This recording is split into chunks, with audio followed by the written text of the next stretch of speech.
Hello guys, today I have a new guitar from Harley Benton with me. This is a TE-20HH. So let's see from the beginner perspective how this guitar feels, how it looks, how it plays, what I think about this, and of course I will include some sound samples in this video. So the overall look of the guitar and the visual of this guitar. So this is a Telecaster shape, obviously, and it has two humbuckers in it, and the black matte finish, and it's all the way black, and even it has a black hardware. It looks pretty badass, and to me, this is like, of course, it's a metal Telecaster. Telecaster made to play metal guitar, and it reminds me about Jim Root's Telecasters from Slipknot, and yeah, I just like how it looks. Although the fret markers on the top of the neck, when you can see what frets you are in right now while playing, it's kind of, I don't know what kind of, it's not inlays, this is like some sort of dia, I don't know what it is, but it looks cheap, to be fair, because they're kind of, they're not circles, they're not dots exactly, they're just like, they're not accurate. They're blending into the main finish. This is what I don't like about this, but the P-guard, this is really cool. The red P-guard on a black matte finish, it looks nice. I don't know if there is anything like this on the market. You can buy like a metal Telecaster for $107 with this look. So the second thing I want to talk about, the playability and neck. So the neck is pretty chunky, to be fair. So it's C-shape, it's comfortable to play, it's easy to to bend notes, to play any notes on the fretboard, but it's actually easy to to take over with your finger and mute strings or even play them, like Hendrix chords or something. And yeah, so that's not the problem, but even the way it looks, the way neck looks, it's so chunky. This is really surprising. And playability, like I said, on the neck it plays well. So it compared to DC-200 I had before, it's really easy. I reviewed before and I have. It's really easy to get here, and it's enough space here to I can go in and play here on the top of the neck, on the high notes on the neck. So the third thing I want to talk about, this is a fretwork and frets in general. So the frets are, it's not like jumbo frets, but it's like, on the middle side, if you will, talk about the how big those frets are. So because I recently actually got a Telecaster neck from Timu for my project. I want to make a Partcaster, yeah, so subscribe if you want to see it. And so the frets are on that neck, they are smaller compared to this one. So this is not like the cheapest frets, but fretwork on the weaker side, especially compared to the DC-200 Harley Benton I reviewed previously on this channel, because the fret sprout, it's here. I can feel it, they're not finished ideally. The fret sprout, I can really feel it. The frets are not sharp, but it's not pleasant, feeling when you go on the neck and you feel those frets. It shouldn't be there, and it definitely needs some work on the fretboard with frets. Especially compared to DC-200, when the frets were ideal from the factory there. I don't know what it is. In fact, DC-200, I know for sure the previous owner, because that was a used guitar and I bought it used. The previous owner, he didn't do anything. He didn't go to the guitar tech and polish those frets or finish those frets. He didn't do anything, but the frets were already really great. But to be fair, this DC-200 I think this is the earliest model of DC-200SG. Maybe those first models, the quality control was better, or the people in Chorman, when they got the guitars, they work on them to to kind of present those were first guitars. And yeah, this much more newer guitar, and I mean, compared to this DC-200, so the frets are not ideal and they're not polished, because when I bend strings on some frets, I feel like the sharpness of the fret, the grain on the frets. So again, it's okay to play like this. It doesn't doesn't affect the playability that much, but I don't want to feel this. This is kind of this is annoying. I don't like this. And it can worn your strings quickly, I think, because it kind of your strings like on a sandpaper or something, constantly kind of damaging the strings because of the not polished frets. So now we will talk about the pickups, and then we will go to the sound sample. So the pickups here, actually, compared to DC-200, I think they're better. Of course, this is the ceramic pickups, but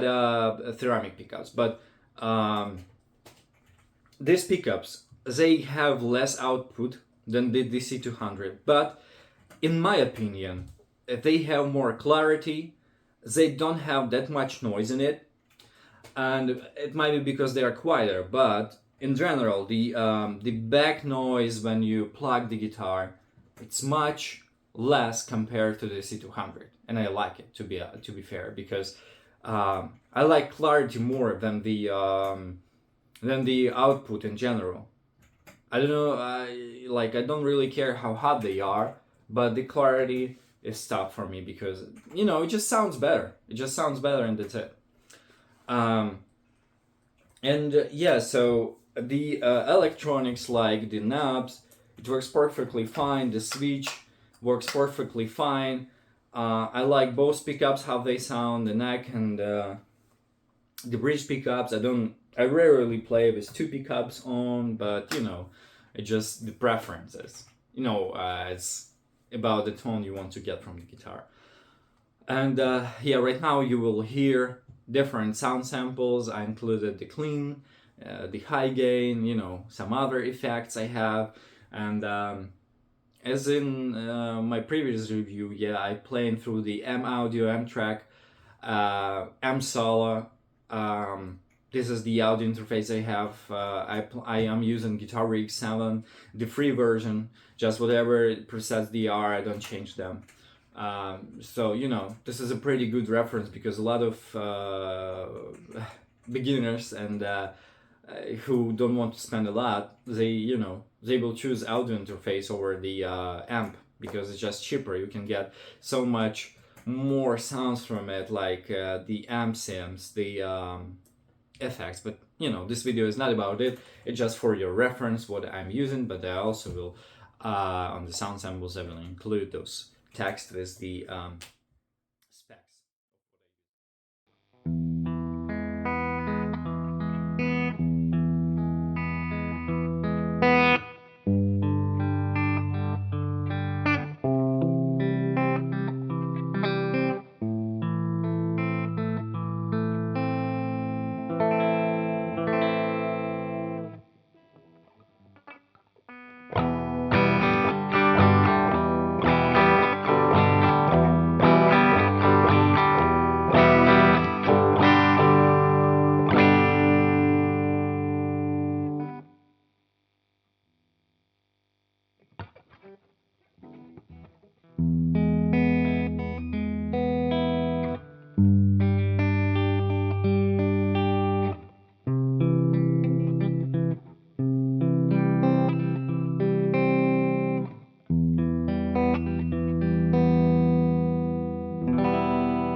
want to talk about the hardware and tuning stability. So the hardware, it's okay. I like the hardtail modern bridge because it's really easy to adjust the height and to get the lowest possible action without the fret buzz.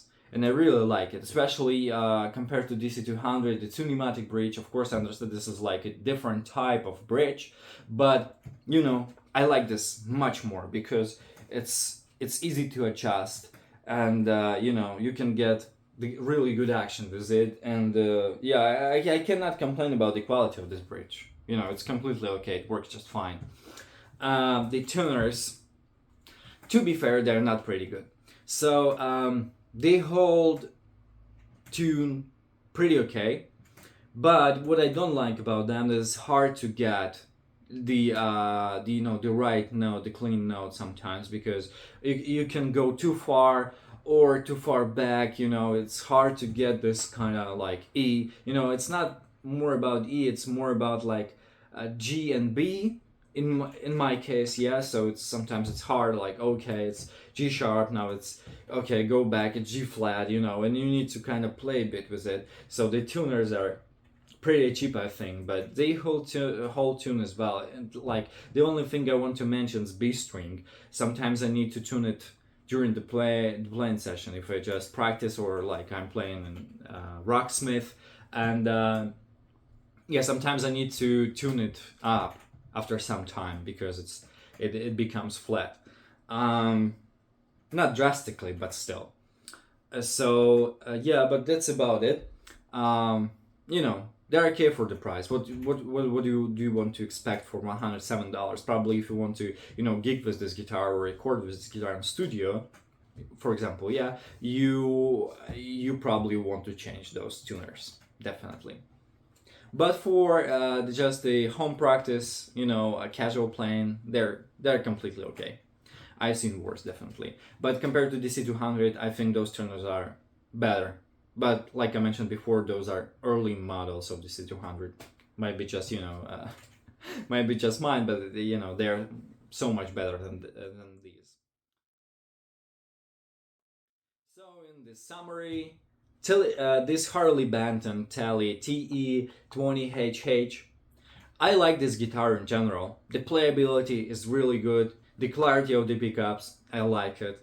So the fretwork, yeah, it definitely needs work. It needs finishing. It needs to remove those frets which go in from the edges of fretboards with a file or something. Yeah, and tuners are not really great, but I've seen worse on cheap guitars. Those are holded to pretty well, and yeah, I like the look, the visuals of this guitar. I like. It's amazing. I know there's nothing like this on the market. So if you want to, like a guitar, I don't know, like if you are a fan of Jim Root from Slipknot, or if you are in math rock or something, I feel like this guitar, this like for this needs, because there's like some sort of, I don't know, like metalcore guitar as well. It's like tele shape, so it's kind of it's not like BC Reach or something, and but it has two humbuckers, black matte finish. That's pretty cool. Yeah, so it's the overall impression of this guitar more on the good side, but it's not ideal. Not like I saw there are a lot of reviews on YouTube for this guitar, but they're like super complimentary. But it has some downs as well. It has some cons as well. The tuners, the fretwork, the main complaints, and those are pretty big complaints, But again, for $107, I always expect from those guitars that I need to, kind of work on them a little bit, to give it to the guitar tech, to get as much as possible from them. Definitely. So please let me know in the comments. Do you own this guitar? Do you want this guitar? And what do you think about this guitar in general? What do you think about the sound of this guitar? And yeah, just and if you tried any other Harley Benton guitar, maybe you have something to say about those guitars compared to this one. So thank you for watching, and yeah, consider to subscribe, because I started to public videos, you know, constantly on different topics. I even started to, you know, there's a video with my cigar box guitar. If you're interested as a guitar player, why do you want to own one cigar box guitar? You know, I am giving the reasons. And thank you. Have a nice one. Bye.